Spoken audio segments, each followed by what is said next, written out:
Du coup, je me présente, je m'appelle Marie Villet, je suis chargée de recrutement chez Zenica et j'aime particulièrement le métal et la bière. Si vous traînez du côté de Nantes, vous pourrez me croiser au Ferrailleur, à Saint-Michelet, tout ça.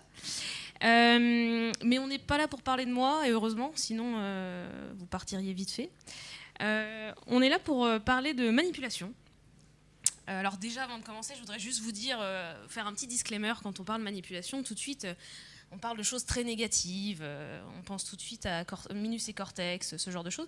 Bon, la manipulation, c'est pas forcément négatif, on peut s'en servir de manière bienveillante pour faire des choses à ses collègues qu'on n'a pas envie de faire, par exemple, ou des choses comme ça. C'est quoi la manipulation déjà ? On obéit tous à des règles qui sont inscrites au fond de nous-mêmes et on y obéit de manière inconsciente, sans vraiment s'en rendre compte.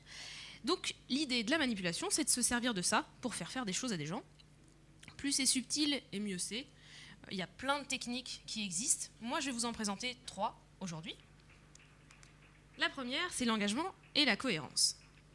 And you may ask yourself, well, how did I get here ? Pourriez vous demander, vous, qu'est-ce que vous faites là ? Enfin, vous, développeur technique, à écouter une chargée de recrutement sur la manipulation. Alors qu'en plus, il y a un talk très intéressant sur la magie noire et Kubernetes en ce moment même. Donc, bon, il est trop tard, on a fermé les portes à clé de toute manière. En fait, l'engagement et la cohérence, on obéit pour éviter un conflit interne. On a tendance à être cohérent avec ce qu'on dit et ce qu'on fait. Donc quand on s'engage à faire quelque chose ou quand on s'engage dans une voie, on a tendance à rester cohérent dans cette voie-là. Résultat, plus on s'engage, plus on est engagé, plus on va continuer à s'engager. Pour illustrer ça, quelques exemples. La technique de l'entonnoir. Vous êtes sûrement arrêté dans la rue pour parler à des recruteurs de donateurs, ou en tout cas vous êtes sûrement fait harceler par ces gens-là. J'ai fait ce métier. Le but de cette personne, c'est de vous faire dire oui à plein de questions. Vous avez vu les attentats à tel endroit, c'est affreux, vous ne trouvez pas, etc. Vous êtes bien conscient du sort des animaux en Amazonie, vous vous rendez compte ? Oui, bien sûr, effectivement. Ça serait un peu triste de dire non. Et le but ultime, c'est que vous disiez oui à la dernière question. Est-ce que vous voulez donner pour notre association ? Bon. Il est difficile de dire non à la fin quand vous avez dit oui à cette personne pendant 10 à 15 minutes. Bon, bref. Donc, l'idée de l'engagement et de la cohérence, pour manipuler quelqu'un, on va essayer de le faire s'engager sur quelque chose. Il y a aussi le couple. Plus on est engagé en couple, plus on va tendance à rester engagé. Par exemple, on a un chat ou un chien, chacun son délire.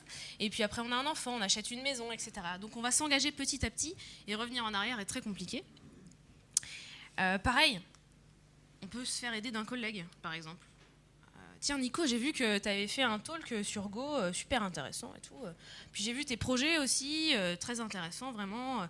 Donc lui, il va parler de ses projets, il va parler de ses talks pendant 10 à 15 minutes en se faisant un petit peu mousser. Puis à la fin, vous lui dites, du coup, tu voudrais pas m'aider sur mon projet là, parce que je galère un peu, j'y arrive pas très bien. Bon, il va pas dire non, il s'est fait mousser pendant 10 minutes. Il est compliqué pour lui de dire non du coup. Voilà pour l'engagement et la cohérence. Donc pour manipuler, on va essayer de faire en sorte que la personne s'engage. La deuxième technique, c'est la règle de la réciprocité. Les gens, en général, sont plus disposés à accéder à vos demandes si vous leur avez déjà fourni quelque chose en premier. Cette règle, elle est très ancrée parce qu'il est très difficile de refuser un cadeau, de refuser quelque chose qu'on vous offre. La pression est plus ou moins forte selon les gens. Hein. Après, voilà. Donc, quand on vous offre quelque chose, ça crée une dette que vous êtes obligé de rendre. La force du principe, du coup, c'est qu'il est très dur de refuser un cadeau, donc très dur de ne pas le rendre. Donc, on va créer des dettes. Vos enfants vous manipulent, spoiler alerte. On est samedi matin et votre ado a fait le ménage. Il a passé l'aspirateur. Vous ne le reconnaissez pas. Vous trouvez ça louche, mais ça vous arrange bien. Et puis, l'après-midi, il dit « Oui, maman, papa, est-ce que je peux aller chez des copains ce soir pour une boum, pour une fête ?» bon, bah là, il vient de vous manipuler. Il vous a rendu service, il a été sympa toute la journée, et puis bon, bah là, du coup, c'est un peu compliqué de dire non. Vous pouvez le faire, mais vous allez lui briser le cœur. C'est pas grave. Les offres gratuites, les cadeaux de Noël, ce genre de choses, c'est assez statistique. Un magasin qui va vous offrir un échantillon, qui va vous offrir un petit cadeau, de goûter un morceau de saucisson ou de fromage ou ce genre de truc, aura plus tendance à faire des ventes parce que vous vous sentirez redevable. C'est pas parce que le produit est spécialement bon, mais c'est que vous vous sentirez redevable par rapport à la personne et par rapport au magasin. Les cadeaux de Noël, c'est pareil. Qui ne s'est jamais retrouvé à Noël avec un cousin éloigné qui vous offre un cadeau alors que vous n'en avez pas du tout pour lui? Bon, bah vous pouvez être sûr que l'année d'après, vous allez lui offrir un cadeau de Noël. Parce que vous vous sentez redevable. Et sur vos collègues, du coup, comment on fait? C'est assez simple. On va leur rendre service. Un service pas trop compliqué. Hein. Vous allez leur rendre service 10 petites minutes sur un truc. Vous avez vu qu'ils bloquaient, on va les aider et tout ça. Et puis le lendemain, vous lui demandez un service beaucoup plus gros et beaucoup plus important. Il se sentira un peu redevable. Normalement, il devrait vous aider. Il y a une technique aussi qui s'appelle la technique du rejet-retrait, qui est aussi très utilisée par les enfants, spoiler alerte encore. L'idée, c'est de vous demander quelque chose de tellement gros, tellement incroyable, que vous allez dire non, forcément. Tiens, Nico, t'aurais pas 100 € par hasard? Bon, Nico va dire non. T'aurais pas 10 € pour que j'aille manger ce midi? J'ai oublié mon portefeuille, je suis désolée. Il aura plus tendance à dire oui, parce qu'il aura l'impression d'avoir fait une concession par rapport à vous. Alors que vous l'avez manipulé.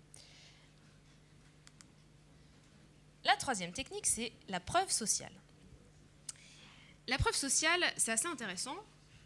Consciemment ou inconsciemment, on aura tendance à appliquer la logique suivante. Si beaucoup de personnes font la même chose, c'est que c'est la bonne chose à faire, donc je vais faire la même chose. Par exemple, si vous avez 10 personnes dans la rue qui regardent le ciel comme ça, vous aurez tendance à regarder le ciel aussi comme ça pour voir ce qui s'y passe.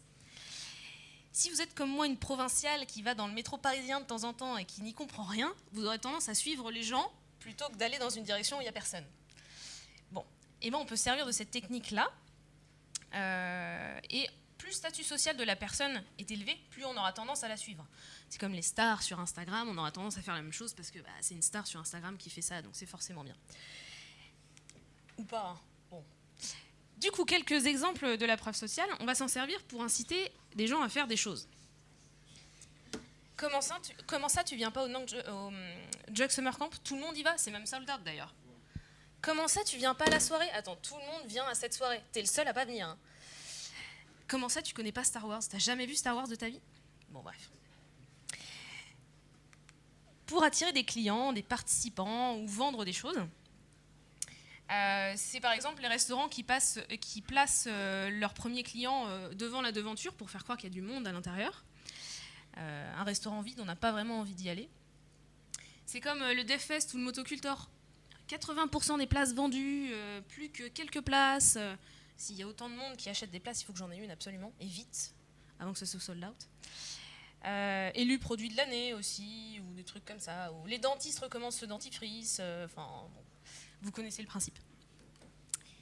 Pour devenir populaire, acheter des faux likes, acheter des faux followers. Plus un compte Twitter aura de followers, plus il en aura. Idem pour des comptes Facebook, idem pour des restaurants sur TripAdvisor, etc. Le like attire le like, etc. A contrario, un profil presque vide, sans followers, attirera moins de personnes, forcément. Je dois vous avouer quelque chose. Pour ce talk, j'ai été sur des sites étranges, notamment un site qui s'appelle La Drague by Kamal, qui est un site fabuleux, écrit par une personne fabuleuse aussi, sur la drague. Il utilise des techniques de manipulation pour draguer. Il y a même une partie femme, une partie homme, donc tout le monde est gagnant. Hein. Et sur ce site, donc, il explique que on peut utiliser la preuve sociale pour draguer, notamment lorsque vous allez dans un événement, dans un restaurant, dans un bar. Il est bien de connaître le patron ou le dirigeant ou des gens dans la conférence, parce que si cette personne-là qui est un petit peu connue vous apprécie, c'est que vous êtes quelqu'un d'appréciable et que votre ami à côté vous appréciera d'autant plus. Il y a quand même un gros danger à cette technique, enfin en tout cas à cette méthode, c'est que on aura tendance à copier le comportement de nos voisins, comme je vous l'ai dit tout à l'heure, y compris quand ils font des choses stupides ou inappropriées. On a beaucoup de témoignages de gens qui se sont fait agresser dans le métro, dans la rue, qui disent « mais je comprends pas, il y avait plein de gens, personne n'a réagi ». C'est un petit peu à cause de la preuve sociale. Personne ne réagit, c'est qu'on ne doit pas réagir, donc je ne vais pas réagir. Et dans ces cas, il vaut mieux se dire « et si moi j'étais à la place de la personne, comment j'aimerais que les autres réagissent ?» Voilà. Ne pas regarder en l'air, des fois, peut faire du bien. Voilà pour ce talk. J'espère que vous aurez compris des choses, du coup. Et j'espère que vous aurez surtout compris que la manipulation, c'est pas forcément négatif, c'est pas forcément méchant, et que c'est pas réservé à Minus et Cortex, ni aux grands de ce monde, aux grands dirigeants de ce monde. Vous pouvez l'utiliser gentiment auprès de vos collègues et de votre famille. Voilà.